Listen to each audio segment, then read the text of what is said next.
බර්මියුඩා දූපතේ සැඟවුණු රහස. Free Fire full story explained. Story line. Garena Free Fire කියන්නේ නිකම්ම දුවලා වෙඩි තියාගන්න ගේම් එකක් විතරක් නෙවෙයි. ඒක පිටුපස ලොකු කුමන්ත්‍රණයක් සහ අපිරහස් කතාවක් තියෙනවා. ඔන්න එහෙනම් ෆ්‍රී ෆයර් ලෝකයේ ඇත්තම කතාව ලෝර් සරල සිංහලෙන් පහතින් බලන්න.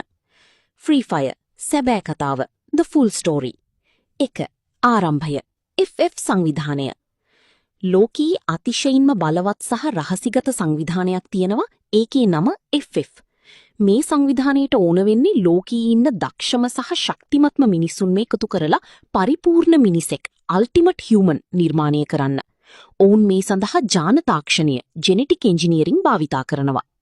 2. පැහැර ගැනීම සහ මතකීය මැකීම.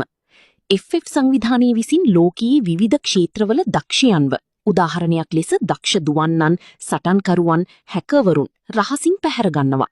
ඊට පස්සේ ඔවුන්ව බර්මියුඩා වැනි හුදකලා දූපත්වලට අරන් යනවා. එහිදී ඔවුන්ගේ මතකය, මෙමරි සම්පූර්ණයෙන්ම මකා දමනවා.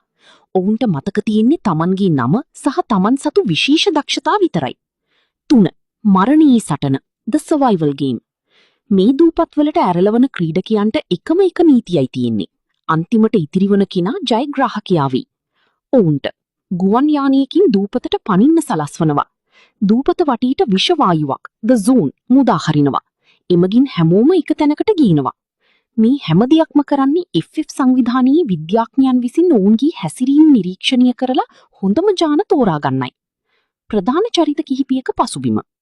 කිලි ශිමාඩා කිරිකෝ. ඇයි ඉස්කෝලේ යන කාලේ දක්ෂම දුවන්නියක්.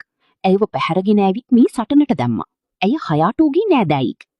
හයාටෝ මොහු සම්ප්‍රදායික සමුරායි පවුලක කෙනෙක්.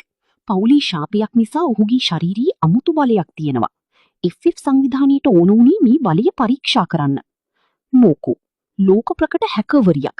ඇයි FF සංවිධානයේ රහස් හොයන්න ගිහින් තමයි මේ උගුලට අහු වුණේ. ඇන්ඩ්‍රූ හිටපු පොලිස් නිලධාරියෙක්. ඔහු උත්සාහ කරන්නේ මේ අසාධාරණ සටන නතර කරලා හැමෝම බීරගන්න. 4. සටන ඇතුලේ තවත් සටනක් The Rebellion. කාලියත් එක්ක මේ ක්‍රීඩකයන්ට තීරණව තමන්ව පාලනය කරන්නේ පිටතින් ඉන්න පිරිසක් කියලා. ඇන්ඩ්‍රූ, කිලි, මෝකෝ වැනි පිරිසක් එකතු වෙලා FF සංවිධානයට ඉරිහිව සටන් කරන්න පටන් ගන්නවා. මේක තමයි ගේම් එකේ අලුත් සිනමැටික් සහ ඉවෙන්ට්ස් හරහා අපිට දකින්න